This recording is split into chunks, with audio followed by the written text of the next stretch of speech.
want to come out here to Wyoming. It's nice and sunny, just wonderful. Rubbing it into the rest of us sitting in 20-degree weather. Oh, it's going to happen to us again here this weekend, and next week we'll be back in the negatives. We just got out of negatives, so We'll enjoy it.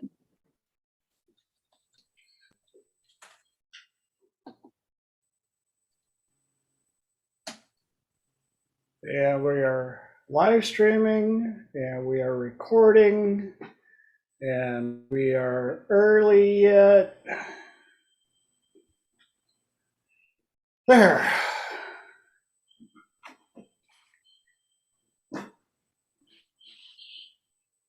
And for those of you that missed it, our buddy Phil in Australia was on for just a little bit to let us know that they had the largest, the biggest recorded rainfall in history.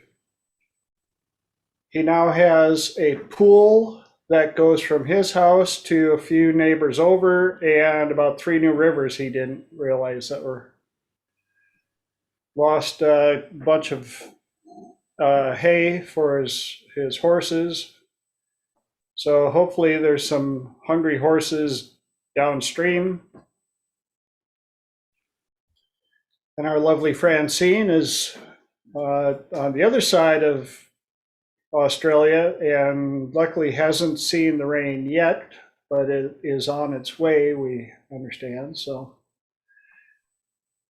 are you good at the backstroke? Or are you more of a... I got the doggy paddle pretty good. There he is.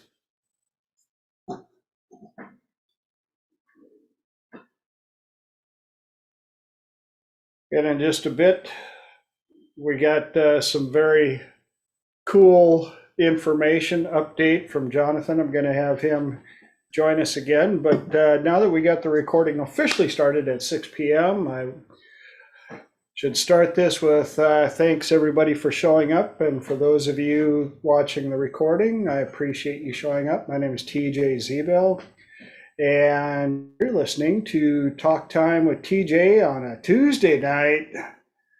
And we are at March 1st, 2022. We've made it this far. Let's see how much farther we can go.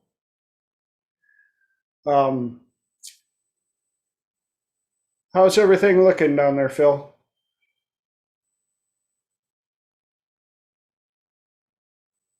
His microphone got washed out.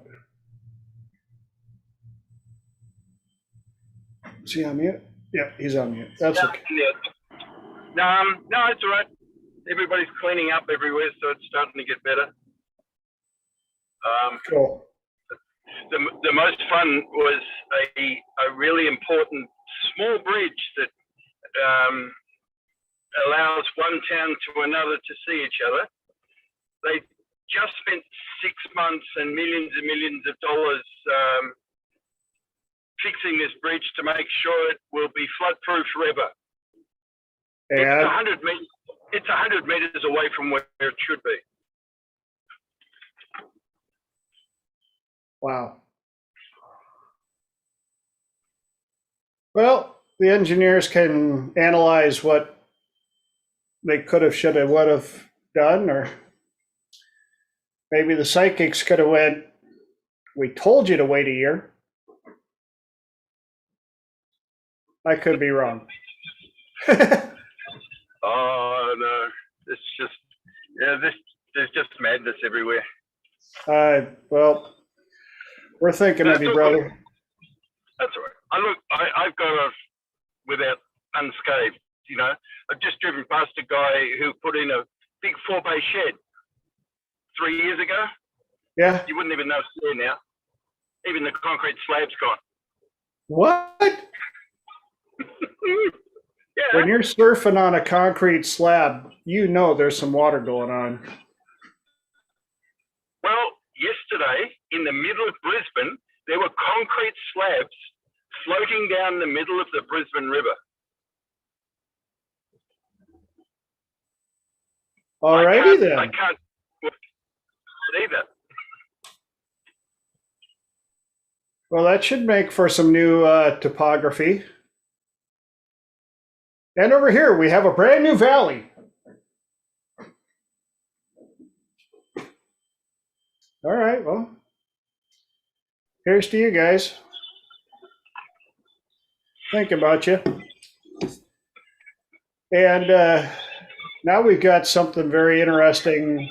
For those of you that tuned in last week or watched episode number 8, Jonathan's got a really cool update, something he ran across. What you got? So I was getting the 1001 days. I was figuring out what the final day would be from the 222 Tuesday.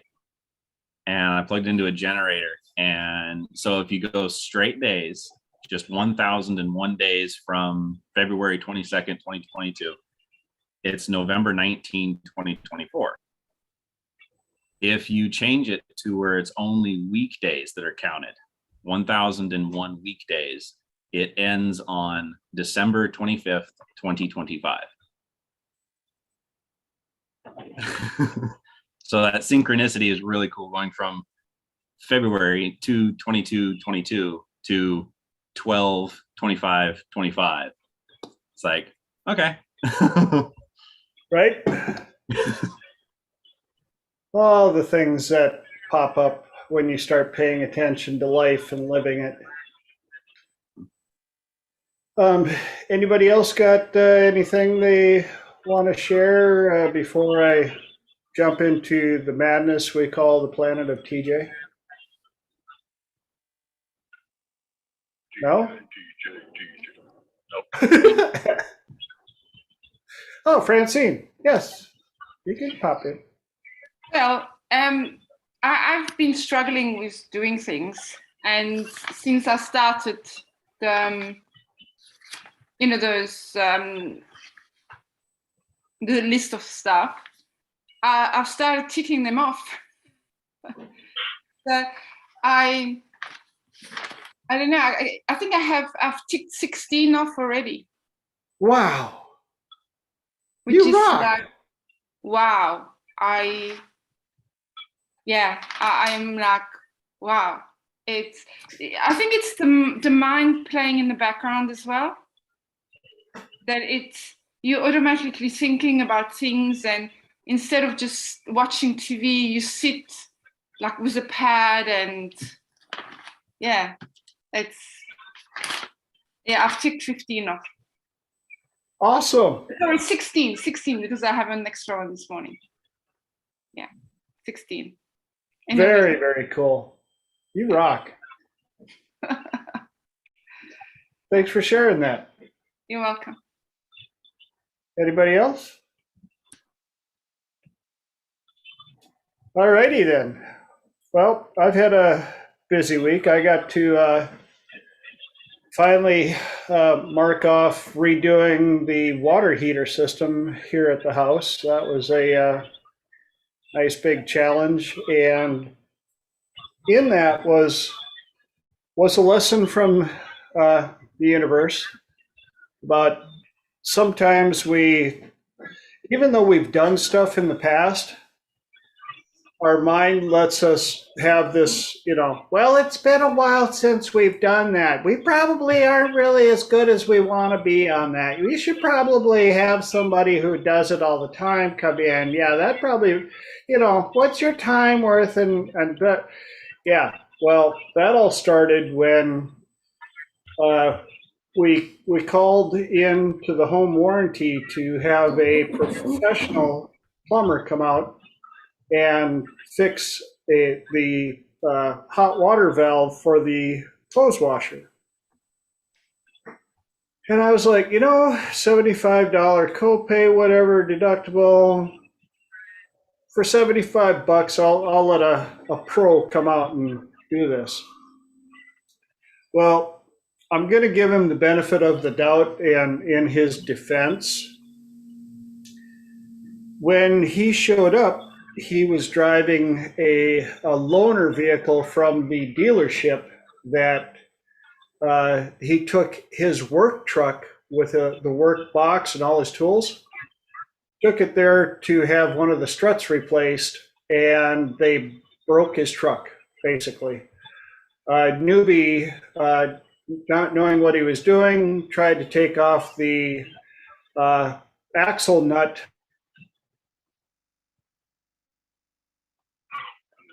on a four-wheel drive, turned it, and because of supply challenges, they had no parts to fix it. So they gave him a loaner truck. So he shows up in a basic pickup with a few things. And even though my wife told him what we had and what was needed, it wasn't until he had the wall cut open, had the copper unsoldered and taken off. And I'm going, why are you taking off that much? That he goes to the truck and brings out a PEX valve for the cold, and then puts in 20-inch loop of PEX that he soldered the nipple onto the pipe inside the wall. And I'm like, no. If I'd have known you were going to MacGyver it, I would have done that myself. And so to add to the issue, I was complaining about our current water heater that was up in the attic that wasn't a good fit, and B was definitely improperly installed. He's like, oh, I work with those. Let me take a look at it. So I take him up in the attic above the garage. And while he's looking at it, he steps in the wrong place and almost falls through the ceiling in the garage and busts out a 3-foot by 4-foot piece of my ceiling. And if I wouldn't have been there, he would have went completely through. And he's like, oh, I can't believe that's the first time I've ever done that. Now I'm so sorry, blah, blah, blah. Gets the repair finished in the laundry room. Really sorry about the ceiling. And he's gone. So I had a MacGyvered repair in the wall, a 3-foot by 4-foot hole in the ceiling in my garage. So the very next day, I drive to Home Depot and buy both valves, like I should have. I open up the wall, reopen his side, and open up the bottom, like I should have. And I realized I had forgotten to purchase a stick of 1/2-inch copper pipe to replace the section that he took out and took with him. And I'm like, are you really? So I go into my shop. We just moved here in September, so my shop is currently decorated out of a cannon. Stuff is everywhere. I mean, I'm pretty good at putting stuff, but it's, yeah. And I'm looking and I'm looking and I'm looking, and I'm like, I'm gonna have to go back just to get a stick of 1/2-inch copper line. And I finally looked in one of my plumbing bags, and there was a piece of copper 1/2-inch line that long. I'm like, oh, please be long enough. I go up there, it is exactly the right length. I mean, not an 1/8 inch over, not an 1/8 inch under. And I'm like, all right, I got it. Okay. I should, I know I should have done it from the start. Fix the hole, or put both the valves in, tested, good to go. Fix the hole in the ceiling, good to go. And that's when I looked at the project of putting in the new water heater and undoing all of the stuff they did up top. And even though my confidence level was nowhere where I would have liked it to be, the little lesson from the universe told me, you got this. And I would love to say that I completed it perfectly in one shot, and that would be a lie. But it was good enough that we could use it the next day. And I had a few things, because it had a recirculation line in it that it didn't have before. So I had to plumb that down into the garage. And I can swap out water heaters all day long if it's just a pop and replace. But I had to redo all the plumbing lines and the walls and everything. Long story, just to let you guys, just to go back to the whole idea of everybody, especially in the self-help industry, is like, you just need more confidence. If you only had more confidence, confidence is what drives the world. No. Confidence is what is an after product. You have to start with curiosity, relentlessness, victorious, all of these things. And yes, you have to have some knowledge. You can't just dive into, I don't need confidence to do brain surgery. I'm sure I can do it. No. But I was able to finish it to my specs, which I'm super flippin' picky anyway. And I was able to reaffirm that, yes, that knowledge is still there. It took me longer than it would have back in the day when I was doing it all the time. So a lot of these things where, people are afraid to either try something new or go to something that they haven't done in quite a while. You have to trust that somewhere in there, the information is still there. The guidelines and the work lines to get there might be a little slower than they were back in the day when you did it all the time. Hopefully that was worth you guys' time to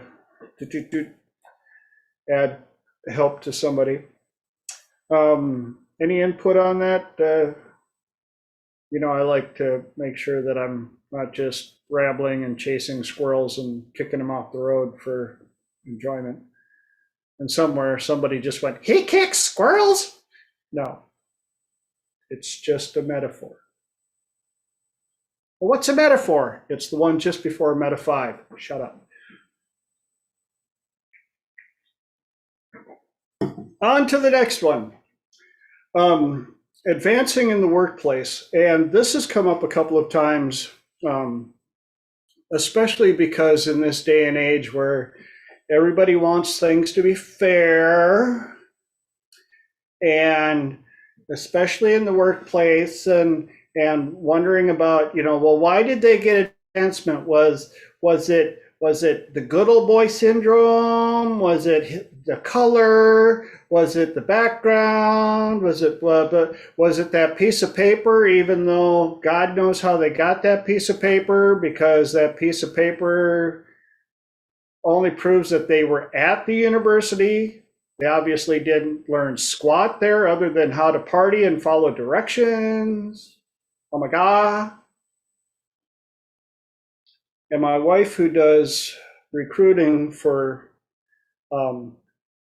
government and large firms, has had to deal with this a number of times, where somebody who has been there for a shorter period of time managed to catapult beyond some of the other people.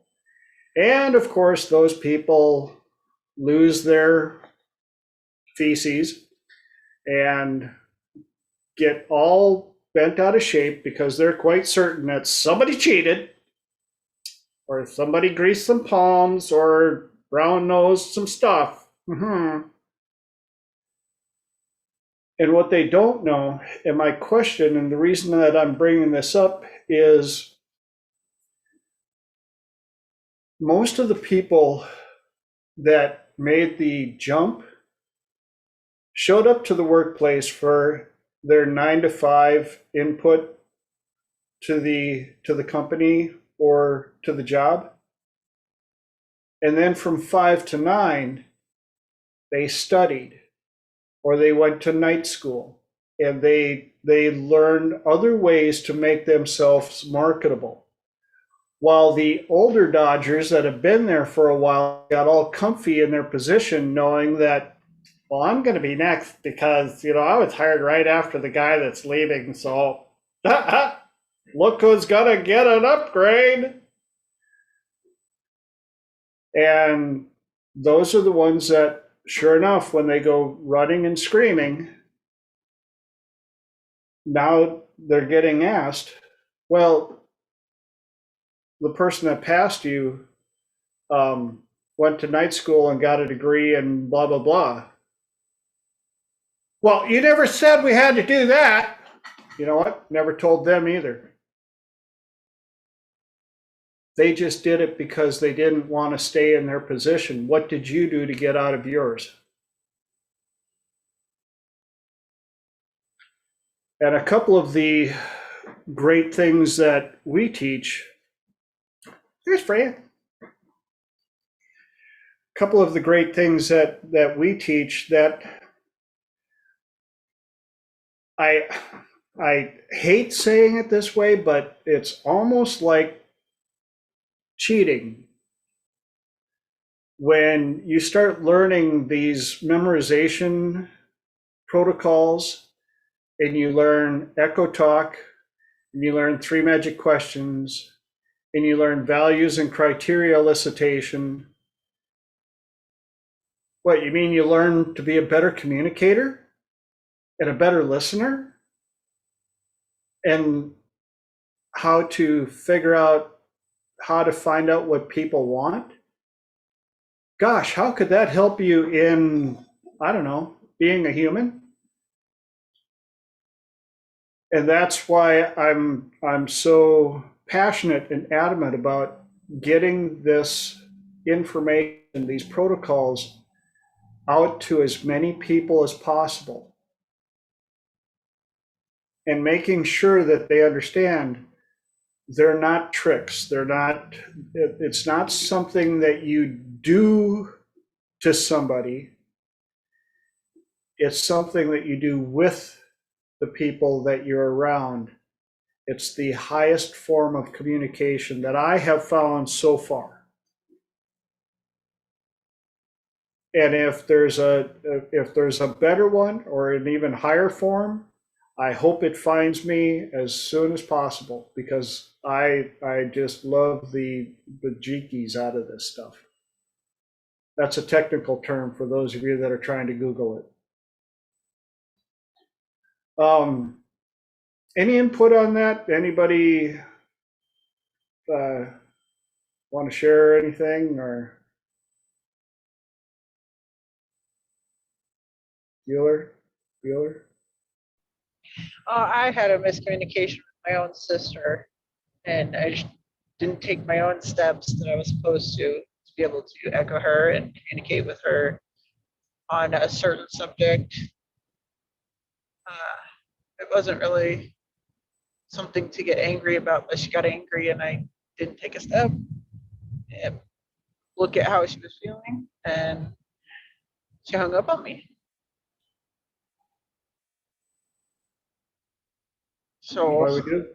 Yeah, I need that's to why go back and redo that with her, so she feels that she's understood, and so she knows I know that her opinion does matter.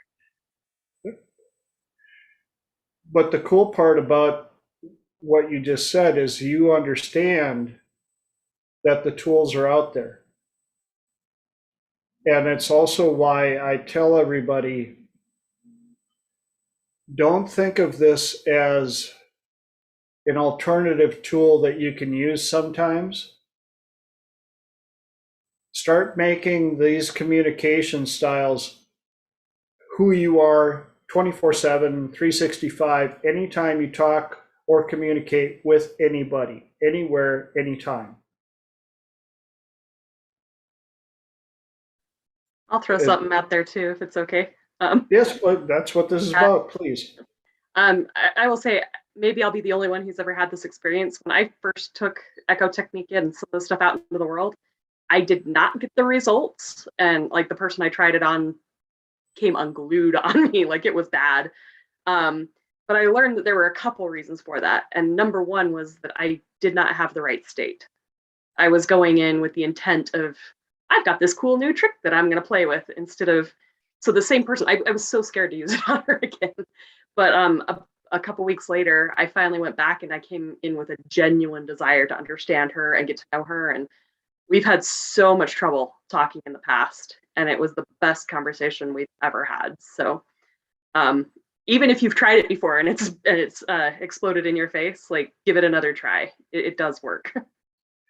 The key word that you said right there was, I'm going to try this new trick that I learned. And that's why I'm so adamant when I teach it that it's not a trick. It's not something you're doing to somebody. It is flat out a new, one of the biggest things that I've learned to help people is I tell them, all you're doing is learn a brand new language, and you get to use all the words you already know. And the person that you're doing it with gives you up to 70% of the words they want you to use. Well, that makes it pretty easy. Go ahead. I've used echo technique to discover the truth. A friend of mine was wanting to date this guy, and she said to me, Francine, I'm not sure, there's something not quite right, but I love him.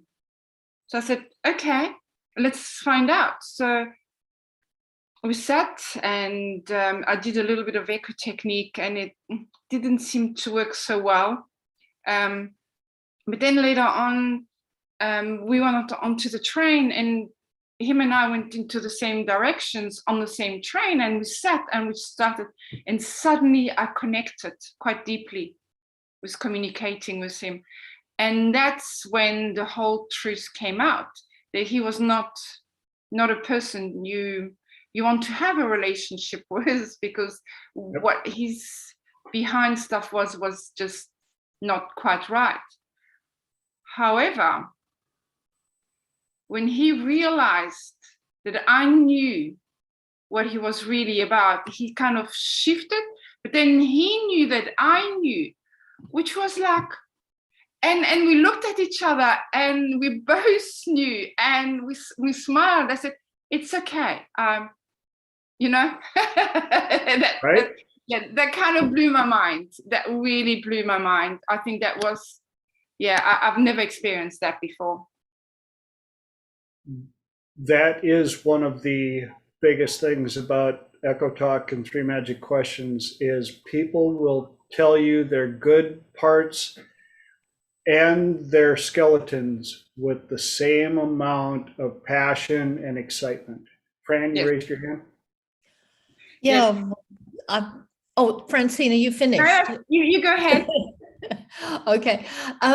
Just a couple of comments about echo technique. It's wonderful with little kids because people don't stop, or adults get so busy that sometimes they don't stop and really listen to little kids.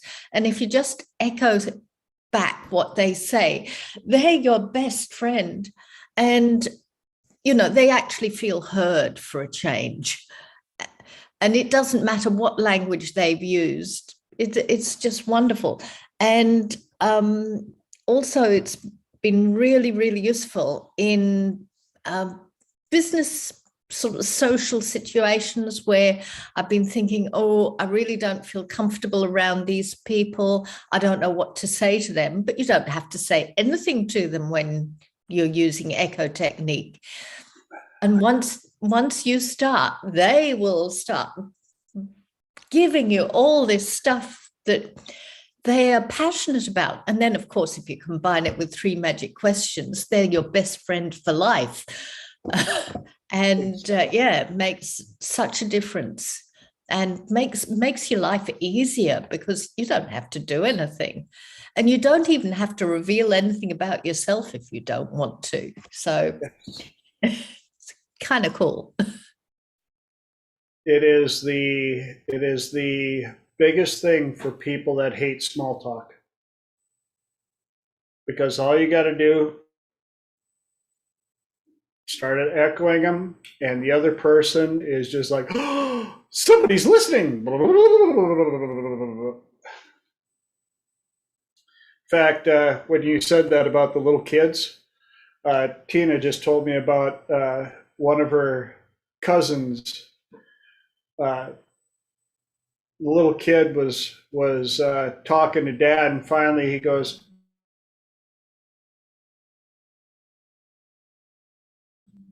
Dad, you're not listening. We're back. Dad, you're not listening. He goes, yeah, I am. No, you're not listening.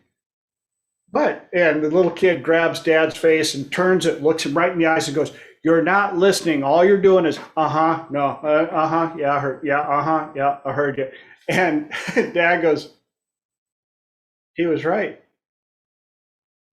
I didn't even know what we were talking about. Yeah. More importance on the echo talk. Hey, TJ. Yeah. I working in mental health, and behaviors. I had a guy who was very high on the spectrum, who was having a big behavior and yelling and screaming. So I came into his cubicle, and he turned around to me and started yelling, screaming. And I just absolutely echoed exactly what he said, the way he said it and how he said it. But at the same time, I gave all the same hand movements and arm movements and gestures that he was doing. 5 seconds later, he stopped. He just stopped and looked me fair in the face and looked and stared, like trying to stare right inside me, and then just turned away and walked off because he knew what I was doing. Yeah. Yeah, it's interesting how sometimes when you hold a mirror up to certain activities and people, they're like, what was that? Oh, that was me. All right, gotta go. Another, for those of you that are tuning in for the first time or just watching, you're going to find out I have a tendency to chase a lot of squirrels that run across the road. Like Francine brought one up, and I was like, "Ooh, pretty squirrel."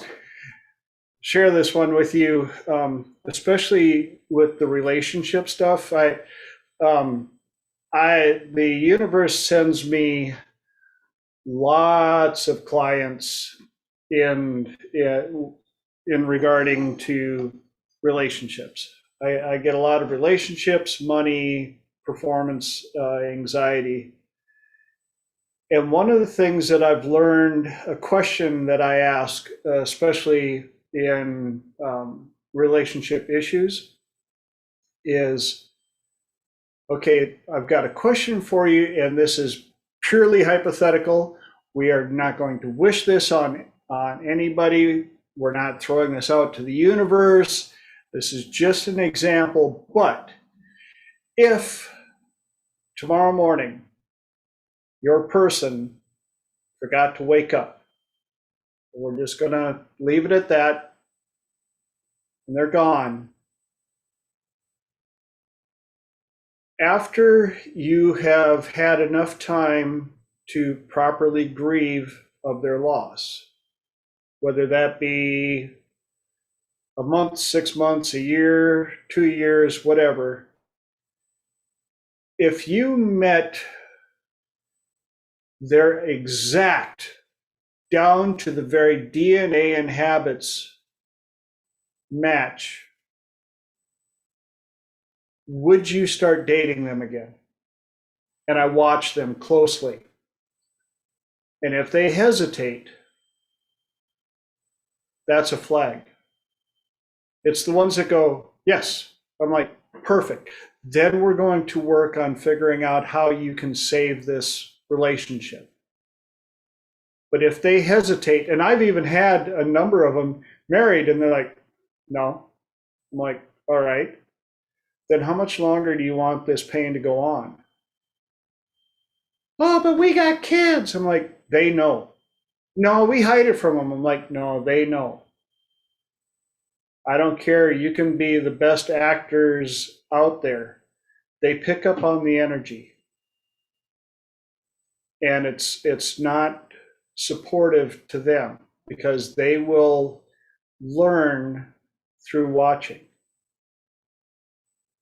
Mom and dad stuck together, couldn't stand each other. So I'm going to be in a relationship that's not serving me or abusive, but I'm going to stick it through and work it out, even if it's in high school, because we're in love. So I wanted to throw that out, especially for those of you that end up having to deal with people that are coming to you with questions for a relationship. But again, I tell them straight out, I'm not going to tell you to stay with them. I'm not going to tell you to leave. I'm going to ask you a number of questions that I want both your conscious and your subconscious to listen to. And your gut will tell you what you need to do and how soon you need to do it. And a lot of times they don't realize that they need, at some point, they need permission from both their subconscious and their conscious to make it happen easier. Consciously, they can know, I got to end this. Most of them do. And for some reason, their subconscious is trying to hold on, whether that be from past programming, stuff they learned from mommy or daddy, or rationalization, like I say, the kids, or all this other stuff. But a lot of times when I point it out that way, where would you start over again with the exact same person who has no idea who you are? And you'll see it in their face. Trust me. Few of them, even Ray Charles, could see the answer. Just saying. Got a question, Frank? I was just going to make a comment about echo technique and another application where if you get somebody to echo you when you don't know what you need to decide, you can get a much better feedback if you actually hear somebody say it back to you. So, if you ask people to echo your words back to you, you suddenly get clarity of what you think, what you want to do. And it's very powerful. Right on. Elijah? Hello, morning. Just following on from what Fran just said a little bit, one of the things I did once I got pretty good at echoing other people is I set myself a task to echo my own internal dialogue, just to make myself more aware of the things that I'm saying to myself. And then I started to find it easier to edit them and start putting in more positive internal dialogue. Super cool. That's awesome. Thank you for sharing that. And while we were talking about that, another squirrel fell out of the tree and ran across the road. And it's something that I came up with partially because of my hearing challenge and echoing, and I titled it Pause Fill. And pause fill is, when you have those people that talk and they always throw out a pause because it's like they're trying to figure out what they're going to say while they're trying to say it. Yes, I overdid it. No, we weren't freezing up. For those of you that are going, frickin' communicate. What you do then is you echo just one word, just a quick little throw out. You're not trying to take over the conversation. You're simply throwing in an echo into that pause, filling in the pause with an echo word. And it's amazing when you do it, because there's a phenomena that happens when you do this, that when you echo that one word, even though they're talking, they will stop for a split second and their head will do this. And even when it happens to me, when I'm teaching it, somebody will pause fill me and I'll be like, yep. And I'm like, oh. They're like, I got you. I'm like, yeah, but I've learned to do it a lot because it is the quickest little validation. Heard you, keep talking. Yep, heard you, keep talking. Yep, heard you. And again, just like with standard echo talk, they rarely understand what you're doing. They just know that you heard them, and they don't even know that their head went, yep. So anybody want a quick demo with me? Come on, Fran, let's play. Let's go. So what I'd like you to do is tell me about when's the last time you bought a car, and where did you buy it, and what did you get? Okay. I last bought a car, I think, can't remember if it was 5 or 7 years ago. I went to Perth, which is the capital city in Western Australia, because local dealers who I would prefer to support, their deals were thousands and thousands of dollars different. So thousand. Yes, thousands. And I found a yard where I believed that the salesman wasn't bullshitting me too much. And what color car did you get? I got a silver one. I didn't particularly care about the color. Silver? As long as it wasn't black, because black's too hot here. Black, yeah. Black, yeah. I got a Subaru. A Subaru. Because I drive long distances and it holds the road really well. And we have a lot of crosswinds, so holding the road is good to keep it firm with the crosswinds. Yeah, cool.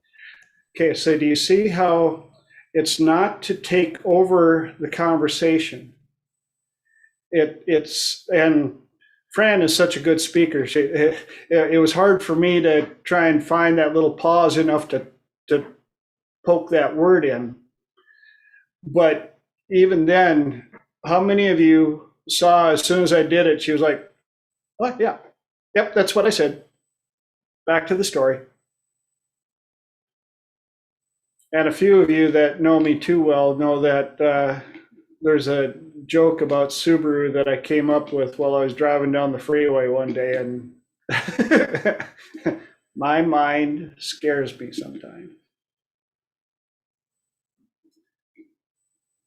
You know, And for TJ, the- What's that? TJ, I noticed that with the echo talk, Yeah, if there's a certain words that actually resonate and resonates with the conversation, the pause is a little bit longer.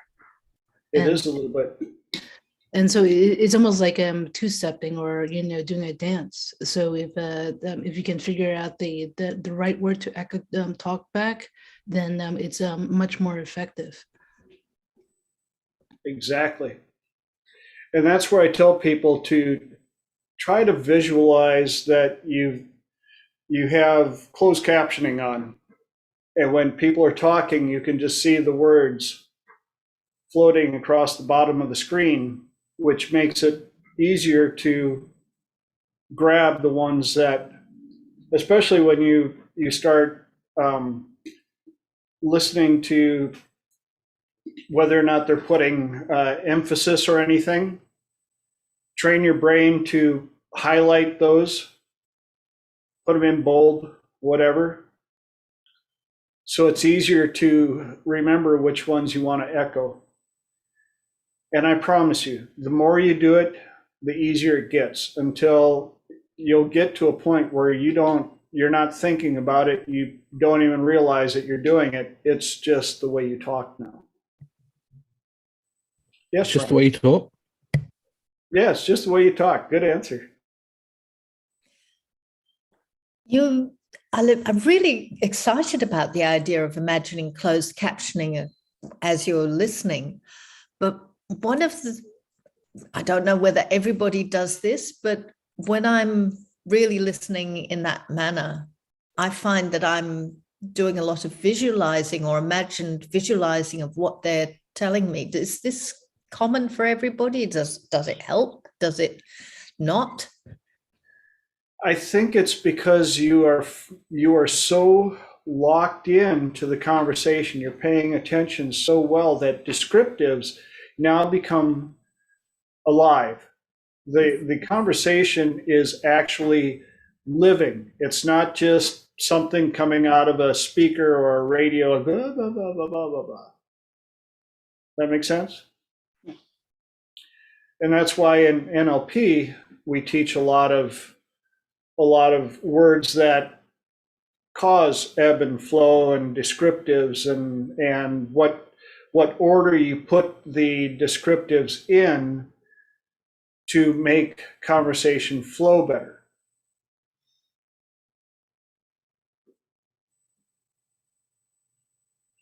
How's everybody doing?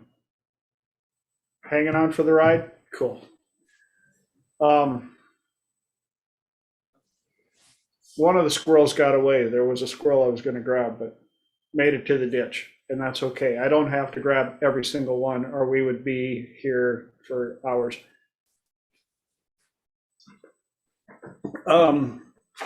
I posted a couple of things on Facebook that I was going to cover, and one was about prepping for public speaking. The biggest fear on the planet, before death even. Most people don't know that. Number one biggest universal fear on the planet is public speaking. Number two is death. Number three is dying on stage while public speaking. That would be terrible. But a little bit of stuff that I've learned through all the trainings and stuff, and I think it was probably that piece of paper that I paid for that taught me a couple of these little things. And one of them is making sure that you write your own introduction. And a couple of people are like, well, that sounds a little bit of, little uppity. here's what I want you to read about me. No, here's what I want you to read about me. Because depending on the crowd and what you have set up to speak on, you can set up the introduction to where you don't have to go through your whole background and try and do it, unless you're just out to burn up a bunch of time with blah, blah, blah, here I am, me, I, me. You can actually get right into the meat and potatoes. But something that I want you guys to think about, if you get to choose your own introduction music, what do you choose? What will it? Oh, okay, everybody pause. Sunset. Thank you, Ray. I am a sunset junkie. That is awesome. Yeah, I'll see that. Ray's showing us a sunset going down the road while she's working. That is live, coming at you live from the truck going down. Thank you, Ray. Now back to where the squirrel go. Okay, squirrel. Your own introduction music. And again, depending on the crowd and the venue, you're going to have to be kind of selective. Last week, we went to a leadership conference, and it was being held in a Baptist church. And the reason I mention that is because the DJ put on Thunderstruck by AC/DC. Well, I spent many years as a DJ, and so I've learned to pay attention to not just the music, but the actual lyrics and the story inside of it. And there's a lot of people that don't realize that Thunderstruck is an amazing arena song, gets everybody pumped up. And they have no idea. It's about a bunch of guys that went to Texas and picked up some ladies and had. Did we lock up? Yeah, I think the powers to be were like, "Oh, here he comes!" No, It was don't very let the secret fortunate censorship there. Yes, right. So we're going to try this again. Thunderstruck is actually a song about a bunch of guys that went to Texas to pick up chicks and have some fun.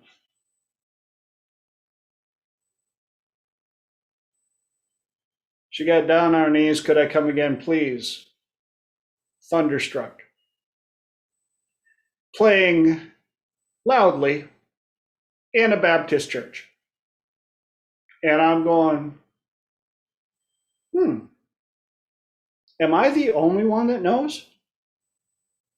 And even if I was, that's one person in the crowd. And as we know in this day and age, one person who got a little bit offended could certainly stir up some trouble. I know you did that on purpose. I needed my safe space, and my puppy cried. I had to take him to therapy.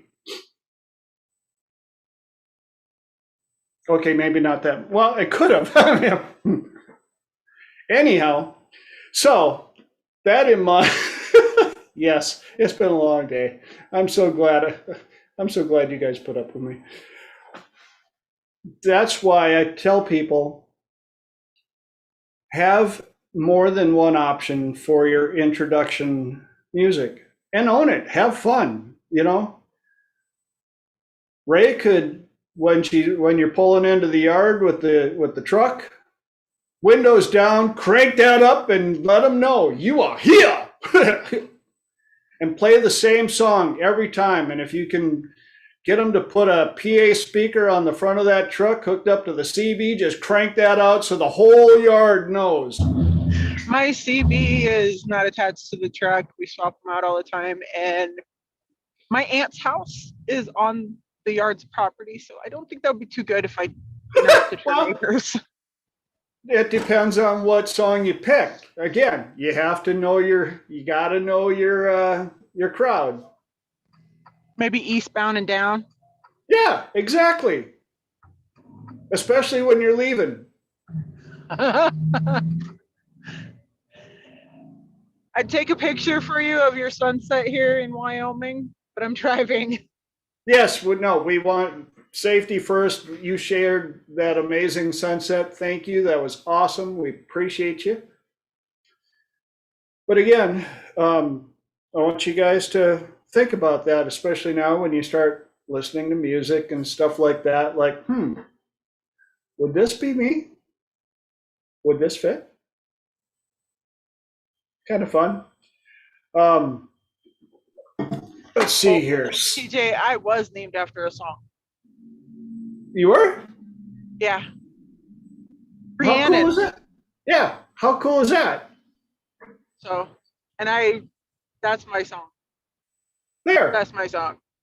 By Stevie Nicks and Fleetwood Mac. See, you could come into the yard cranking that, and then eastbound and down when you're heading out, and have them programmed to where no matter what truck you're in, they hear that song, they hear it on the radio, they think of you. Yep. That's what I'm talking about. Yeah.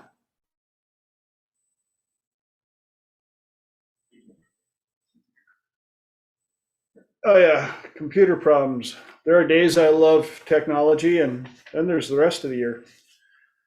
I've got 6 minutes with the dealing with your past. Was lucky enough to get a massage yesterday. My lovely wife set it up for me because she knows that I'm too whatever to do it for myself. And I needed one. And she made me scream and squeal like a 5-year-old in all the best ways. Yes, I've got knots on top of knots that are about this big. But we also had a chance to chit chat. Usually I don't talk much during a massage, but I felt like I needed to. And one of the things that came up with was dealing with your past. And a couple of things that I'm going to touch on that quick. One is one of my favorite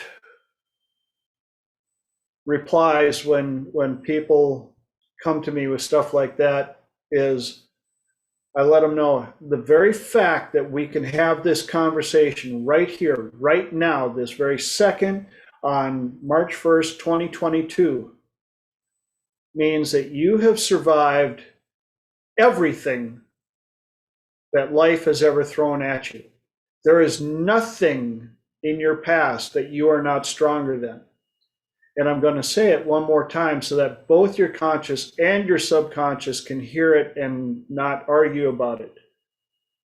The very fact that we are able to have this conversation at this exact moment in time means you have survived 100% of everything life has ever thrown at you. There is nothing from your past that you are not stronger than. And no matter what is back there, it worked with all the good stuff as well to turn you into who you are today.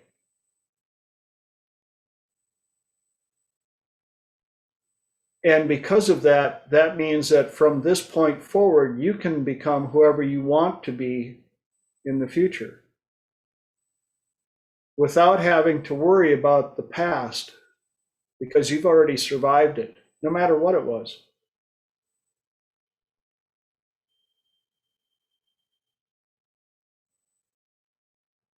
And the reactions I've gotten from some people that were dealing with anxiety and PTSD and all that stuff, just that one little realization helped start opening up, breaking down the walls, and allowing them to move forward. And then I like to throw on another thing that If you're over the age of 18, 18 is that magical moment. Oh, you are officially declared an adult. Welcome to adulting. But the cool part is you no longer get to blame where you are on your parents, on the friends you hung out with, on the town you grew up in, any of that stuff, because at the age of 18, you have the option and the choice. And well, I didn't have that choice. No, well, you kind of did. You could give the middle finger to the environment and try to figure out how to do it on your own. I'm not saying you had complete easy options, but you had options. We make choices every second of every minute of every single day. And you'll see these little memes and these sayings all over the place. Every day you make a choice that can make your life better or worse. And I always tell them, but you forgot the last part. Or no, sorry, got it wrong. Rewind, Control Alt Delete. Okay. The sayings are, every day you make choices that can change your life. True enough to be true. But I always say, but you've forgotten one part, for better or worse. Pay attention to your choices. Because just like in The Slight Edge and The Compound Effect and all of the books about these things, even if it's a little 1 degree deviation that you would never know, never really feel, over time, sends you off into some direction where you're like, how the heck did I get here? Oh my gosh. And you can take people out of the same household, grew up with the same parents, went to the same school, had the same options, hung out with the same friends. And then after 18, freedom of choice. And all of a sudden, one's homeless and one's a millionaire. And the homeless one can look and go, well, yeah, and this one time, and mom told me, okay, but what are you doing today to change that? What did you do yesterday to change it? What are you going to do tomorrow to change it? Gary Vaynerchuk has made it very, very clear. If you own a smartphone, there is very, very little reason for you to be homeless these days. The amount of money that can be easily made if you have a smartphone is ridiculous. And you don't have to be the chief burrito at Taco Bell to do it. You just have to have the desire and the time to go out and do it. One of his favorite things is Saturdays he goes garage sailing. The dude has plenty of money. He doesn't need to go to a garage sale. Why does he do it? To prove a fact. He'll go to a garage sale, look around, find a couple of things that he knows are way underpriced, do a little negotiating with them, because everybody that loves to negotiate at a garage sale takes a picture of it at the garage sale and posts it for sale, and posts the price minimum 4 times what he paid for it. And a couple of things, like one, he goes, look, I just bought this for $10. sold it for 150 before I even got home. Tell me you can't figure out some way to get your butt off the street. Elijah, you got your hand up? Hi, again. Mhm. Couple things. So, firstly, what you were saying earlier about people sort of blaming their circumstances and oh, I didn't have the right parents, or I didn't have the right manager, or I didn't have the opportunity or the time. Or I'd just like to quickly say that, you know, you create the meaning of your own experience, right? It doesn't have a meaning until we give it one, right? So Exactly. just, you know, to say it really quickly without, you know, turning it into a long drawn thing, like decision is the ultimate power. And what are you deciding now about what just happened means to you, or what happened before means to you? Exactly. Right. And I said it that way on purpose. I said deciding, because it is an ongoing process and you can change your mind at any time. Is this a curse? Is God punishing me? Or is this just a roll of the dice? And will I get more fortunate next week? Because the one thing you can say about luck is it's guaranteed to change, right? So that was one thing. The second thing, just off the last thing you said about the eBay stuff, there was this guy who bought 100 items off eBay, and the most expensive one cost $1. And he then contacted 100 100 authors, and had each author write a story about one of these items. And then he posted them back up, but now it had a little story behind it. So it was maybe like a pin or something, which was just like a cheap pin that somebody made. But now it had like a bespoke story where, oh, it was handed down from grandmother to granddaughter and and it went through all this, and now it's for sale, kind of thing. Yeah.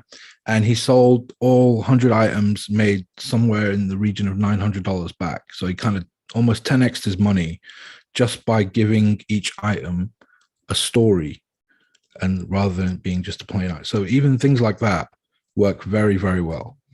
Exactly.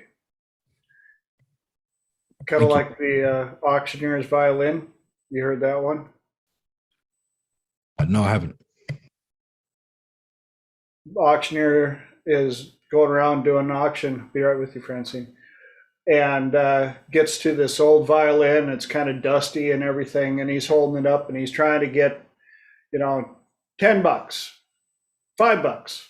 Anybody give me a buck? And a buck, and a buck, a buck, anybody? And finally, this old guy stands up and he walks up to him and he goes, "Could I have just a minute?" He's like, "Okay." The old man brushes off some of the dust, grabs the bow, tightens it up, tunes up the violin, and he plays a tune on it that had everybody silent.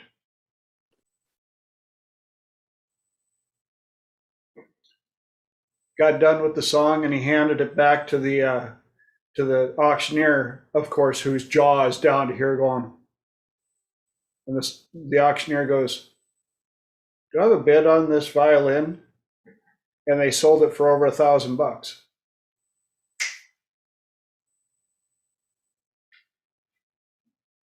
Fran, you had, or Francine or Fran, when you? Francine. Yep. Yes. You don't even have to have money, because I'm not sure how it is in America, but in Australia, people put their junk in front of the driveway, and then there's like a thing where then later on, like a couple of days later, the truck will come and pick it up. And in my area, it's on the Monday. I've picked up a set of 7 chairs that were in the rain and trashed and disgusting. However, if you look at them now, I've redone them myself. It was a new scene. Woo! Yeah. And yeah, I couldn't have bought chairs like that. I couldn't afford it. But yeah, I did it myself. And then I redid the old ones and I sold them. Right on. You rock. So you don't even need to have money as a big outlay. You just do one thing at a time and then slowly build up. It Yep. doesn't have to. Yes, I am good with my hands. I'm very handy to have around. My husband is the brain and I'm the handyman. But yeah. Awesome. Yeah. Cool. Fran, you got your hand up? Yeah, look, in the context of what you've just been talking about deciding about your past and you've survived and all the rest, and I acknowledge that it's choices, but what about forgiving yourself? I still struggle with forgiving myself for stuff I've done. Can you put that in context of what you were saying, please? Yeah. For one, I've been taught forgiveness is optional. You don't have to forgive somebody for what they did, whether it was right or wrong, including yourself. I mean, what happened happened, but it happened one time. And if you keep going back to that one time, how many times do you have to let that happen to you again before you can go, enough? That was that if it were, if when that happened, if that were another person, would you be able to take the lesson, let go of the shit, and move on, and just simply let yourself know that, you know, I don't have to deal with that 12-year-old me anymore. That kid was a punk. I don't have to forgive him either. If I don't want to, I can tell the karma police to go back and take care of him in the most appropriate way, whatever that is. And the phraseology there, I'll be with you in just a bit, Elijah, is allow the karma police to deal out the punishment in the most appropriate way. And you don't have to know what it is. Just know that, I mean, it could be something as simple as letting them slip on the ice and getting a nice bruise on their butt. It could be, you know, depending on what they did, we can think of all sorts of things. But as long as you know that it was delivered to them in the most appropriate way, there, yes. Elijah? Hi, Fran. So a couple things, little things, but they tie together nicely, and it creates a rather counterintuitive way of thinking about forgiving oneself. Firstly, the very fact that somebody thinks that they need to forgive means that they think something is still wrong or there is still some blame, right? So there's like an implied kind of presupposition there, you know, almost like when people set goals, they kind of imply that they're not happy yet because they will be happy once they achieve the goal, right? In that kind of same way, you can kind of think of it logically the other way if you invert it. And if you find that difficult, I think it's more thinking about, well, what am I not focusing on right now that would make my life better?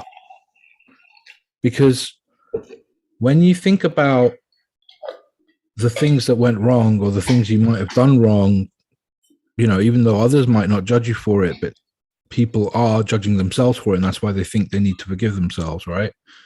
So the more you focus on that, the more you're not focusing on all the positives that you could be, right? And so in essence, it's not really so much about letting go of what you don't want in your life. It's more about just focusing on what you want to include more of.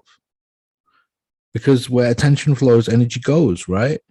And so by focusing more on that stuff, you will end up just having more of the good stuff in your life. And I know it sounds a little bit overly simplistic, because in essence, I'm just saying, well, don't think about it, right? But rather than thinking about it like that, try to catch yourself. Well, I would say this to anyone. Try to catch yourself when you do, because it's a habit of attention.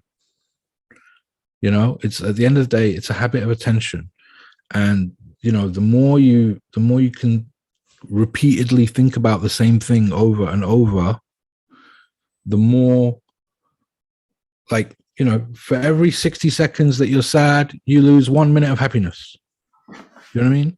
You can't be one and the other at the same time. You're either focusing on this, or you're focusing on that, or you're focusing on something else. So the more you can kind of allow yourself permission to think about what you want, and maybe even why you want what you want, the more you'll get more onto that kind of train of thought and that track of thinking. And then that changes your state. You see, when people start doing this like self-forgiveness stuff, the problem is they do it when they're already in a bad state. Yeah. So if you're in a burning building and there's fire all around, you wouldn't sort of stop and look around and say, I wonder how it started. No, you would just kind of get the fuck out of the building, right? So in the same way, people have this horrible habit of trying to fix their life when they feel shitty. Excuse my language. But, if you would just get out of the bad state and then try and tackle it when you're in a good state, even if you can, you catch yourself laughing and playing and joking around with your friends. Oh, I'm in a good state now. Now let me think about that problem. And you will have so much more resources behind you and so many more new ways of thinking about it, that it will not be anywhere near as difficult to handle that you might think it is, you know what I mean, in the other state. Does that make sense? Absolutely. Look, that's really powerful what you said, Elijah, and what you said, TJ. You've hit the mark. Thank you. Really. Thank you. Really got it. Thank you. Two quick little things I want to add to some of the other stuff, including this. The way I tell it to people is the simple: nothing means nothing until you give it a label. The problem is we as humans are so quick to give a label and stick with it. We don't ask. Remember, I don't know if last week or two when I talked about words don't have energy. We give them energy and meaning. That's why when I take people back to, traumatic, because that's what they called it, traumatic events, and they replay the words that were said to them in anger, and I make them say the words in a different voice, like Goofy or Mickey or Minnie, all of a sudden they're saying these vicious, vile sentences, and they're laughing when they're doing it. Because it's not the words, it's the energy that they recorded inside of it. And so just like with the recording of what you have back there, no matter what happened, it's how you recorded it. And here's another part that I want to add to that. At the time, you did the best you could with the tools, knowledge, and energy you had available to you. If you could have done better or differently, you would have. That's the joy of hindsight. That's why, it's always 2020. Well, duh, yeah, because we got time to look at all the options we could have had that, if we would have known before the event came up, we would have done it differently. But at the time, we did the best we could with the tools, the knowledge, and the energy we had available to us, including our parents. Now, I've got a lot of clients who come to me and with, my parents did this and my parents did that. And I'm like, all right, did they do it with malice? That's an entirely different thing. If your parents were Hitler and Pelosi, that might be a different story. I'm probably going to get flagged now for that. But if they weren't, they probably were doing the best they could at the time with the tools and the knowledge and the energy they had available to them. And Elijah's got a hand up and Lenora has a hand up. Who wants to go? Sorry, apologies. I know I keep going on. Fran, I got another one for you.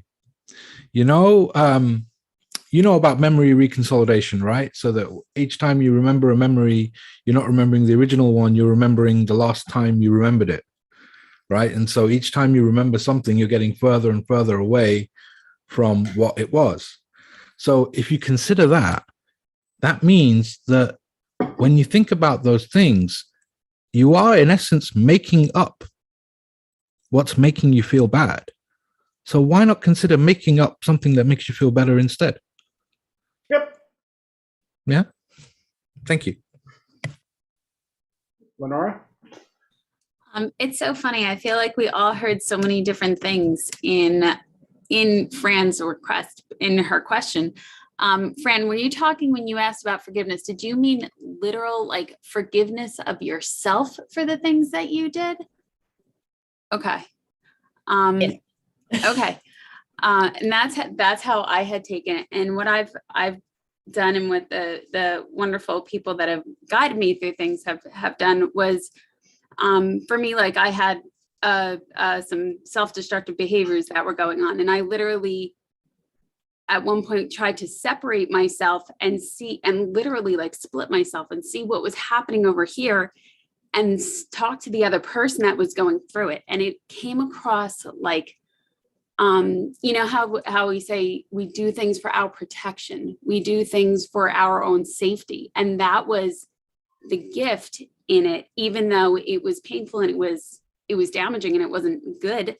That's what the only way I could think about surviving in that was what my system decided to come up with.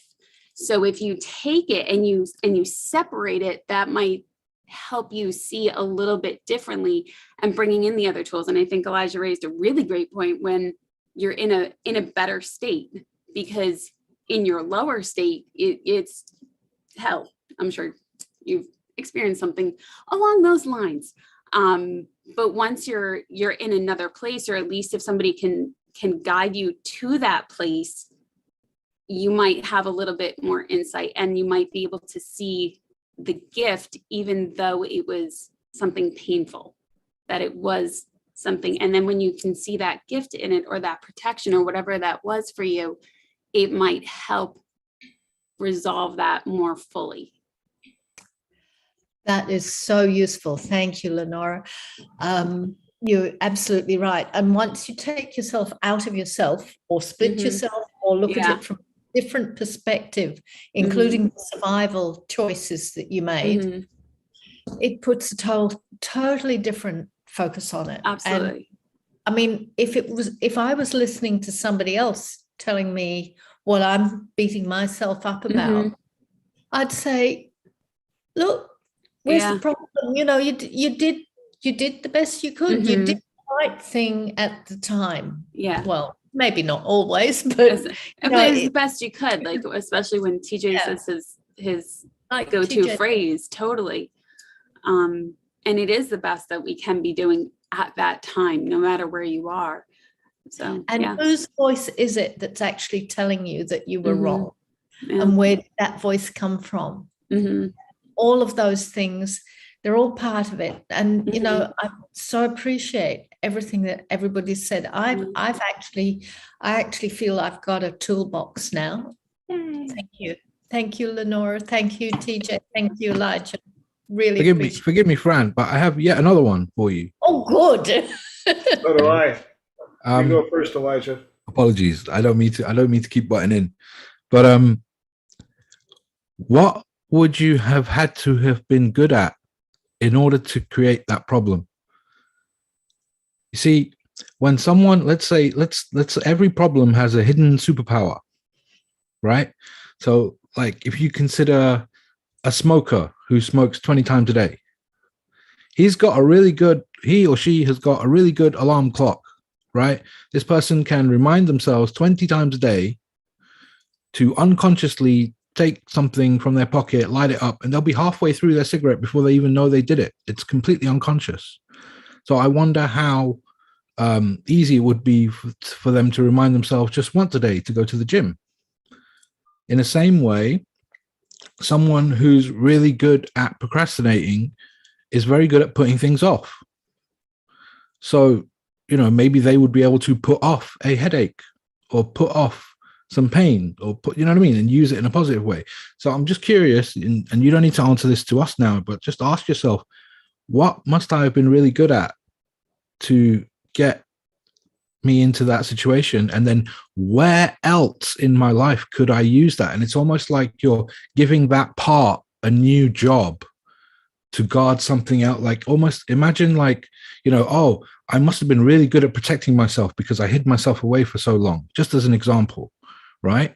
Then you could give that part the responsibility of protecting something else and have a different part now come in charge of, you know, letting you out of your shell or whatever. I don't know what the actual situation is, but it's just examples, just spitballing, you know what I mean?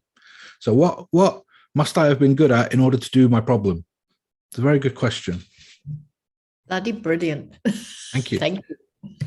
That is exactly what the second half of Triple T is about, this right here. Because we've opened up the one that I was going to add in there. Some of you have heard my training on the SAND protocol. Whether it be energy or something that happened, I'll have a client identify where they've stored it, and I'll have them pull it all out of them in front of them and turn it into a pile of sand. And I ask them, okay, how big is this pile of sand? Does it fit in your hands? Is it the size of a human, a car, a house, a mountain range? How big is this pile of sand? And they'll identify it. And I go, okay, if the powers to be could show up and separate every single grain between which one only belongs to you, you're the only one that created it, picked it up, and held it, versus all of the other grains of sand that were given to you from outside sources, whether it be family or friends or media or whatever, what percentage of that pile is only yours and your creation? And I think the most I've ever had is 50%. And I go, wow. Take it for, if they said 20%, I'm like, wow, 20% of that is yours. And yet you've been carrying around the extra 80% that doesn't even belong to you. So there's got to be a reason why you've been carrying around the extra 80%. There must be lessons hidden inside the sand. That could be the only reason why your subconscious would make you carry all that additional weight. So what I have them do is identify what color of energy could you weave a net out of, a nice strong net, so that you could sift those lessons out of that sand. Because that's the only reason your subconscious is holding on to all of it. And then I will have them physically weave with their hands, weave a net, and then I will have them sift through all of that sand and sift out all the lessons that were hidden inside of it. And then I use a little NLP and I go, so out of curiosity, are you surprised at how many lessons are inside of there? And they're quite over 90%. They're like, yeah. And I'll say, okay, now, out of curiosity, what color or colors of energy are inside of those lessons? That helps them to even further identify what they've pulled out. And if for some reason they go, what? I don't even know what these mean. I'm like, you don't have to. Your subconscious knows exactly what's in every one of those lessons. That's why it's been hanging on to everything. And all you need is the lessons. And so I'll have them identify a place in their body somewhere where all the lessons are stored. And I'll say, now reach inside of there and pull out that safe box wherever you've got it stored. And if it's the first time we do this, I love doing, they'll pull out a box and I go, okay, now look at it. And I'm curious, what kind of locking mechanism do you have on your lesson box? And a good portion of the time they're like, none. I'm like, does that sound safe? I mean, to have all these precious lessons that you paid for so dearly stored in a box with no lock on it? So in this day and age, why don't you put an appropriate lock on there? And it could be anything. You can even do a hand scanner or a retinal scanner. You could even have it go all the way down to a DNA scan so that the only person that ever has access to your lessons is you. And only this version of you from here on out, because we don't want any other past versions coming in messing things up. And so I'll have them upgrade the lockbox, and then we make sure that every one of those lessons is stored inside of there.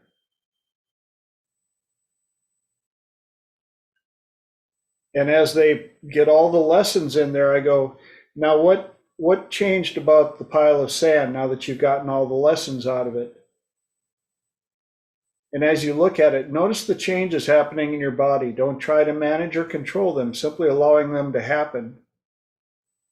But what do you notice about the sand? And oftentimes they're like, wow, it's really shrunk. I'm like, okay.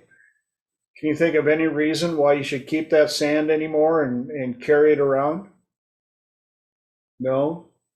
Like, all right, well, then what's the most appropriate way that you can get rid of that sand, being you no longer need it? You could send it off to a nice ocean beach.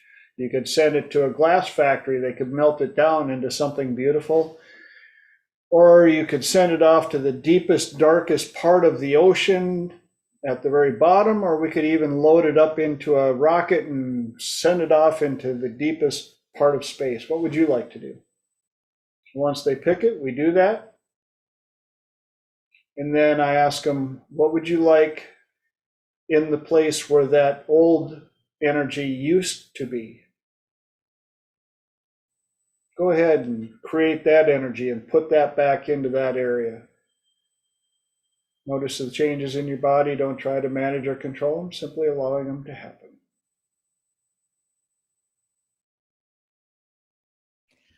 I think you've also dealt with my weight issue there. Thank you. Yeah. It's all energy. It's all stories. It's all protocols, choices, and decisions. And I see that Ray's taking us to a nice, expensive place for an evening of fun.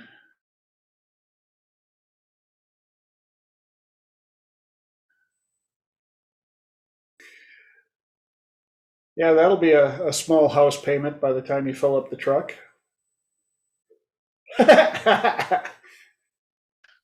Actually, you'd be surprised. Right now, ours is for $341 on March 1st, 2022. Time capsule. so it'll only probably take about, let's see, I'm not even half. maybe about 40 bucks, 50. Huh. Yeah. And this is my truck. All right, on. Rock and roll. I'd drive that. I don't know how to turn the camera around, so No, it's all right. yeah, this is my hot shot. If y'all don't know, I know TJ, you know. Yep. This is what I do. I take mine parts. That's why I was wearing the funny hard hat. So yeah. Cool. Appreciate your work. Somebody's got to do it. Might as well be a cute one. I've seen some of those guys that drive trucks for mines. They've got a perfect. I actually used to drive the haul trucks. It's Oh, about yeah? 500 tons Yeah? that can fit about, like it's like 40 different semis in there, Really? because a semi can, with truck and trailer and fully loaded, is 80,000 pounds. Now convert that into tons, you're about this big. Yeah. It's like, oh, there it is. See? Hey, I just thought of something. When you think about the amount of stuff that you haul out in those big trucks, Yeah. how many lessons do you think might fit into something that size? Right? A lot. A lot. Well, it's like driving a 2-story Victorian house, and Yeah. you're up in the upper part. And that's why I ask people how much sand is in there. Does it fit in two hands, the size of a human, a car, a house, or a mountain range? Because I've literally had people that have had so much shice, shall we say, that it was the size of a mountain range. And it took them probably 15 minutes to sift out all of the lessons. But when they were done, they were doused in sweat. And when I brought them out of trance, they were transformed. They didn't realize how much weight they had been carrying around all that time. And most of the time, a majority of it didn't even belong to them. Somebody was kind enough to give it to them. Here, you look like you need some more weight. Ugh.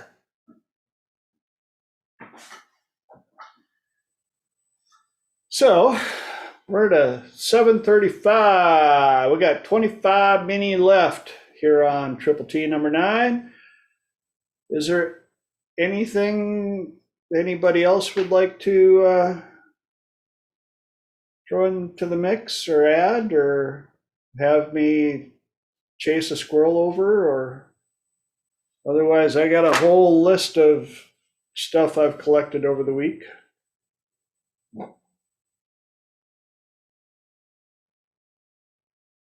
Bueller? Well, here's one that ought to be fun for a discussionary topic called learned helplessness. Tina shared this with me. It's a term, we know it's been around longer than that, but it's a term that has been around as learned helplessness since 1996 in the American Psychiatric Association Dictionary. I don't know, I'm pretty sure they're doctors, but if they're not, I'm just going to say possibly doctors, Martin Seligman and Stephen Mayer. And the layman's terms of learned helplessness is people get so resigned to living in a state of perpetual stress and anxiety that they believe that they are helpless to the point that they will refuse to take action to change it or learn new ways to get out of the circumstances that they are in. They have learned that they lack behavior control over environmental events. And this is where the comment that I made earlier with people showing that if you own a smartphone, there's no reason for you to be homeless or whatever. But living in San Diego with a huge majority of homeless people, I found it interesting. I always had extra food in my work van because there were a number of them that were living down by the Home Depot that I went to all the time. And they were always panhandling. And at first it shocked me the number of people that were offended that I would hand them food when they were asking for money. I don't want to, don't you have any money, dude? I'm like, don't you need to eat? And a couple of them, in fact, a number of them, I'm like, what kind of work are you looking for? I don't need no job. I need some money, man. And they didn't want to be out of their they just wanted the handout. And part of it, yes, there's a vast number of them with severe mental issues. I'm not negating that. My heart bleeds for them. You've seen them on the street, but there also are a number of able-bodied ones out there that are they're happy living on the street, getting handouts and doing their thing. In fact, there was a expose or whatever about I think she was on Baywatch or something, and total hottie, and Hollywood ate her up and spit her out, and they found her homeless on the street, not looking nearly as hot as she did when she was on Baywatch. And when they tried to help her and offer her options, she goes, I don't need that. Give me some money. But out here, I know exactly who I am. I know who I can trust. She was totally committed to that's where she was going to stay. That's where she belonged. That was her setting.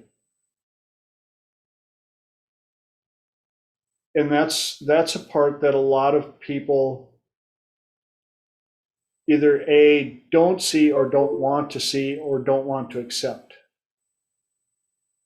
That there can be people that would openly choose that.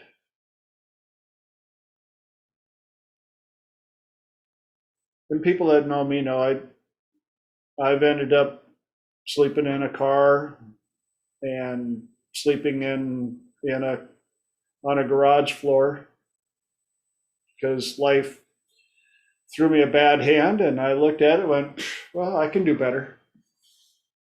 This is where I'm at today, but it's not where I'm going to be tomorrow. So I've had some dips and kicks, and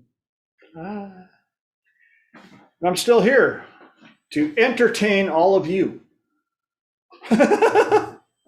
I've had some certain things happen to me as well, to the point where I've had multiple jobs, but if I didn't have multiple jobs, is the way I see it for myself, is that I would never be where I am today.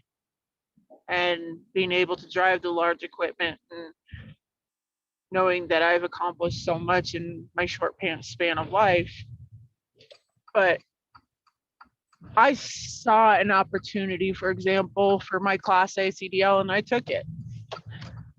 Good. Somebody was just talking about it, and I took it, got my test and everything, and that was back in 2016. And I had a kid at home, but I knew that would better support him.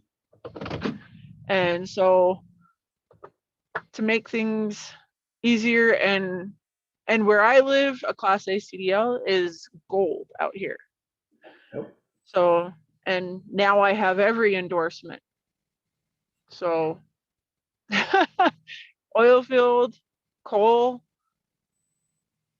everything you get nowadays. But the thing is that if you don't want something, you're never going to want to go and get it. Yep. That's basically it. You're never going to want to go get it if you don't want it. Then you're not going to be able to manifest it, and you're not going to be able to continue yourself in that journey to be able to grab it and then round it Exactly. out and make it whole. I'm sorry, guys, I got to go. Have a wonderful night or morning. All the above. Bye. Thank you for being part of our people. Thank you for having me. We're blessed. Bye. Bye. If he'll leave me. Actually, that brought up another squirrel. And it was a question that ran across was, what is your reaction time? And the way I looked at it was, depends on the situation. If you're in a safe environment, it's probably slow. In a dangerous environment, you react accordingly. But that also affects your values and criteria, because I had somebody ask me, well, do values and criteria change? Absolutely. Your values and criteria can be, you don't come in the house with dirty shoes. Keep that floor clean. Stay off the new carpet and everything. But if the house is on fire, them values and criteria change just like that. You don't care who's running across that clean carpet. You want stuff taken care of. And so, Fran, please. Sorry, turn my mic off. I wondered if you could actually see if there were any benefits with hitting rock bottom and then making decisions. Absolutely. Can you talk some more about getting right down there and how you can actually use that? Rock bottom has created more change, I think, than a soft landing. I've seen enough people who, especially when they have enablers, you will see them go so far down because they never hit the bottom, because everybody is there to catch them and try to hold them and support them, and oh, you slipped again, oh, you slipped again. And sometimes you got to give them tough love, and you got to let them absolutely crash before their eyes will open up like, holy cow, what just happened? Take a look around and see where you're at. And they're like, how did I get way down here? And that sometimes has to happen. And I ain't gonna lie, I understand it, because when I hit my lower points, I am so good at survival mode that I wasn't afraid. And that's where a good portion of the people that are on the streets homeless are veterans, former military, because they are trained to survive in the harshest environments with the knowledge that they may have to wait before somebody comes to help them. And when you have that kind of training, being homeless, you're like, different jungle. So what? I'm not worried about my safety because I know how to take people out. But, you know, it's what, again, nothing means nothing till you give it a label. To them, they're not in danger yet.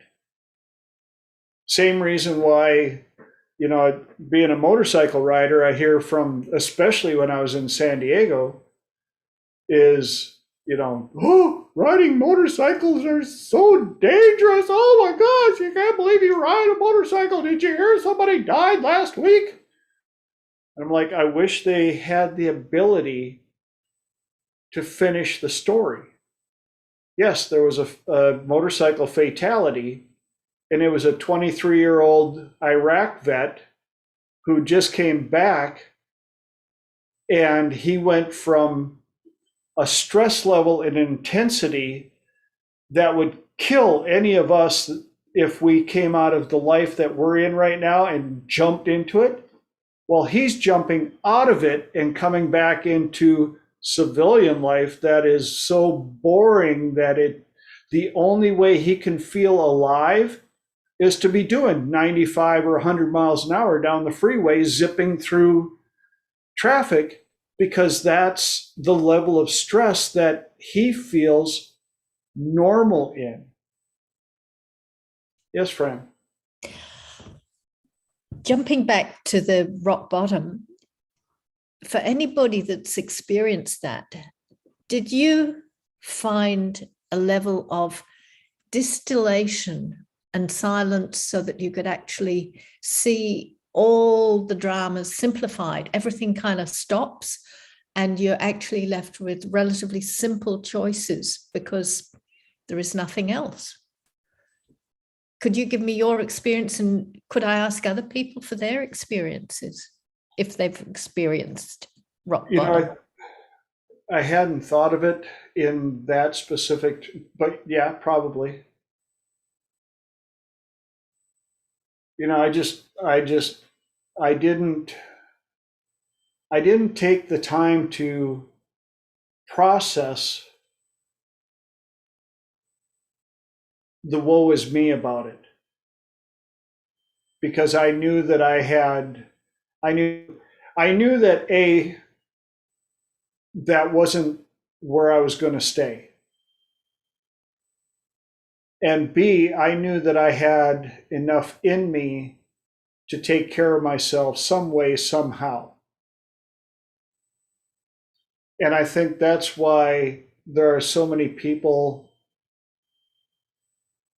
that are in that situation where values and criteria, if you've never been there, you look at these people and you're like, oh, my heart bleeds for, I don't know how they could even do that. But when you're there, you're like, either they're fighting to get out of it or they've resigned to the fact that, you know what? I woke up yesterday and the day before. I was a little hungry a couple of days ago, but you know, I found a couple of people. I found a dumpster behind Domino's, and somebody had just thrown away 4 perfectly good pizzas. I'm like, all right, I ate for 2 days. There's different types of rock bottom. There's financial rock bottom that you're talking about. There's emotional rock bottom where you've hit a brick wall. You cannot continue on in that direction. There's no way. So the only thing left is there's a choice. And quite often the choice is distilled down to something quite simple, as in you've got that choice or you've got that choice, or, you know, you could die or choose to die now, or you could choose to live, and then there's more options after that. But sometimes it's really simplifies everything, and there's a point of stillness and clarity. Francine, I'm sorry, I'm taking over. What I found is that after I tried to kill myself, is that there was a stillness inside, that I no longer cared about little things or the people who I was fighting with local work insurance to not fighting, but yeah, we were in court, and it got kind of ugly for me. I no longer cared about the money. I no longer cared about them. All I wanted was to find myself again. And that just became the main way. And I decided, well, it's my way or the highway. And yeah, and then that's when I really started getting better. Good. It's when you start hitting the bottom and you actually realize what is important to you at that moment. And then when you come out, of course, everything else comes back a little bit, but it's like more in the background. It's not so close anymore. It's like it's been all kicked out of your energy field. It's just, yeah, it's too much. Did you find there was a power in that? Oh, yes. And that decision. Yeah, because my family was still around me, so I didn't lose everything. It's just I have a serious mental illness, so it was just that everything was just triggering me on all the level. I suppose it's very similar to people who've been to war. I have PTSD as well. Part of another also, I have a traumatic brain injury. And all of that from a work injury. So yeah, you need to actually fight when you come rock bottom. You actually have a choice. And if people like you say, TJ, if people keep on enabling you to fall down, you just fall further. Yeah. So what you actually need is you need to hit rock bottom. I'm just gonna say as an example, my son and my sister's son, Simon and I have been really, they were both into drugs, and we eventually said, no, you need to get your own way to my son. And somehow he's now in his, I think he's going to be 35 this year. He's got a great job. He's got a girlfriend. He's living on his own, because we actually said to him, you're out. Yep. When you come back, when you actually are off those stupid drugs. And my sister, what she did is she enabled him, because, he has a bit of money. And I said to my parents, if you give him money to my son, I will come and kill you. Because they were enabling them as well. Do you know what I mean? They come and ask for money, and then they give them. And I said to my mum, you dare not. And so when we lived in the UK, I actually kicked him out of the house, and he had a car accident. And that's when he realized, oh shit. And he came back and he said, no, I will. And yeah, he got himself back on the straight. Cool. So yeah, you can't enable people, and people will only change when they're ready to. Sometimes it's okay to let them hit rock bottom, or when they have to, because there isn't anything else. Yes. Well, yes. And we got 4 minutes left. I want to throw another squirrel across the road. There was I don't know if a study or something like that, with what's going on with the current young generation and now the generation that's starting to have kids. And I wish that I could remember it exactly, but it was basically called lack of danger syndrome. because these kids were raised with, oh my gosh, you're going to ride a bike? Oh, sweetheart, wait a minute. We got to put on 3 training wheels, and we got to put a helmet and the pads, and we got to dress you up like the Michelin Man so that you could actually get hit by a truck and survive. And these kids never learned what it felt like to fall and get road rash, or fall out of a tree, or, you know, that you look at the playgrounds at the schools today, you have to work hard to hurt yourself. I mean, literally, almost you have to do it on purpose.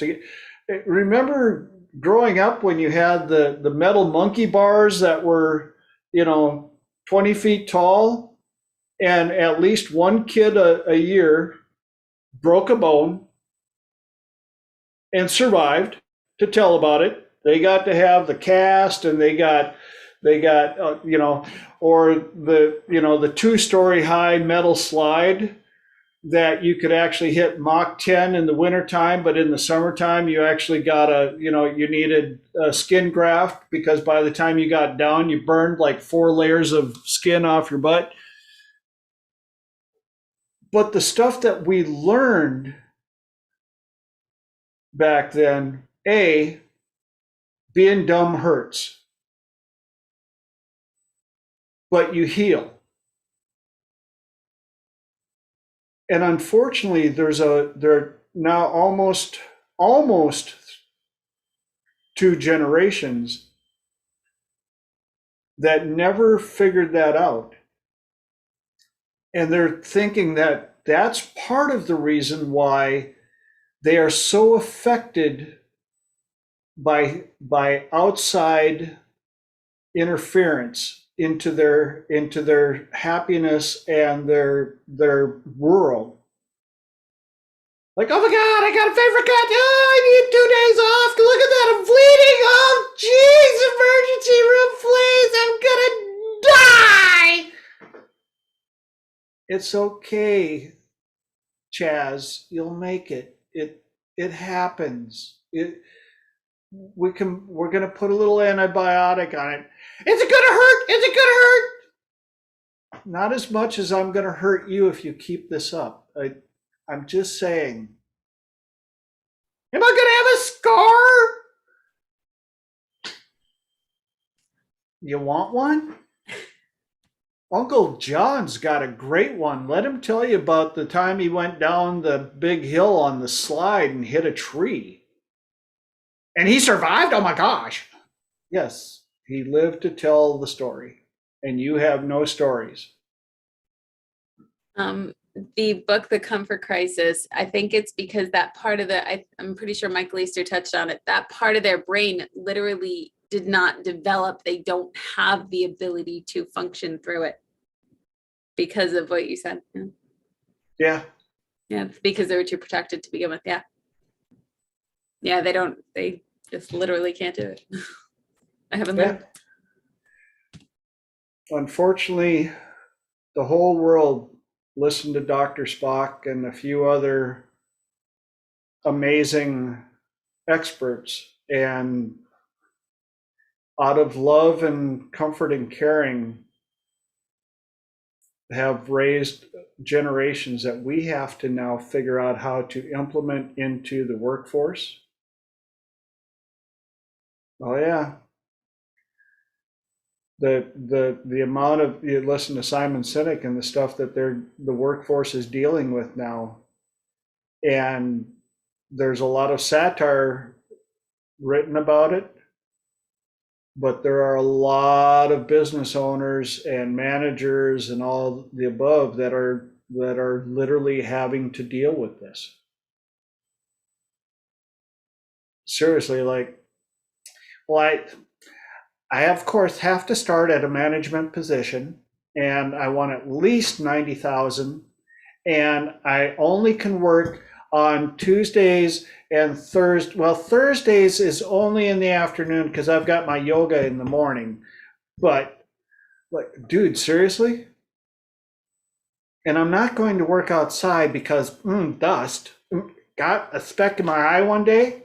Took me on for a whole week. I couldn't deal with it. Elijah, it's been shown that children that we overly protected by their parents, not allowed to play in the mud and kept super clean, away from germs. Oh yeah, right. Actually get sick much easier because their bodies did not have the opportunities to build defenses against things like that. I know we're over time, but if I got a chip on my shoulder about I had to deal with a couple of new parents that needed me to come in and do some work in their apartment, and I had to take my shoes off and I had to wash my hands before I came inside because I got a newborn. And one, actually, she threw away the dish sponge every 5 days, even though the house, I literally went out there and I felt completely sanitized. All I did was walk through the apartment. I'm like, I know I'm good. Just breathing in the amount of air purifiers and the bleach that she used in the bathroom and all. And I said, girl, I adore you guys. You're awesome. But please do not do this to your kid. Let your kid get outside and get licked in the face by a dog and play in the dirt. And she was like, oh my God, no, he'll get sick. I'm like, yes, he will. And his body will have some way to figure out how to get a defense at it while he's still a baby. I said, otherwise, you're going to have a teenager that sees a picture of a germ in a dictionary and get sick from it. My eldest daughter, when she was a toddler, I caught her outside with the dog that had dug up a bone that was green, and the dog had the bone in one side of its mouth and the daughter had the bone in the other side.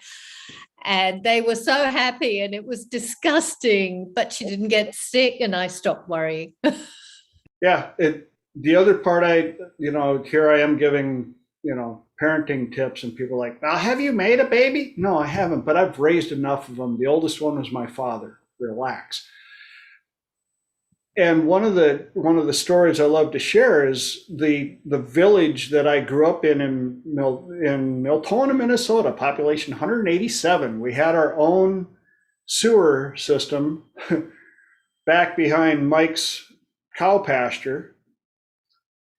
And my buddies and I would pack a lunch, walk through the pasture, go to the sewer treatment facility, and they've got the merry-go-round that sprayed the treated water onto the rocks. Well, the door to it was broken. And we would go in there with our lunch and ride the merry-go-round while we were eating our peanut butter and jelly sandwiches. No, we didn't have any sanitizing hand gels and the wipes, and no, it was like hanging on to this hand. Oh, wait a minute. Switch hands. And you know what? Mom verified, hardly ever had a cold as a child. Because our immune system, I know, saw a cold germ and went, that's it? That's all you brought to the table? Out of here. Hey, TJ. Yes. You reminded me at third class, I remember I used to take sandwiches to school. So every morning tea and every lunch, I'd get the sandwiches out. I'd split them apart and drop them on the ground and pick them up and eat dirt sandwiches with peanut butter. Yes, sprinkles, crunchies. And you know how big I am, so it's obviously done horrible things to me. Oh, yeah, me too. Definitely stunted my growth. Anyhow, I hate to say it, we are at 8:07, and I do my best to respect your guys' time. I thank you so much for showing up. For those of you that are watching the recording or listening to it, thank you for listening to the end. I hope that you found some information that was worth it. Like we hear on all the other stuff, please smash the subscribe button and pop the like or whatever. I'm new to this, so just, like me and subscribe to me and spread the word like germs and get it out there so that everybody else can be inoculated. I don't know. Obviously, I'm tired and having fun. So we're going to do this again in 7 glorious days. And I'm looking forward to hearing what songs you guys came up with for your introductions.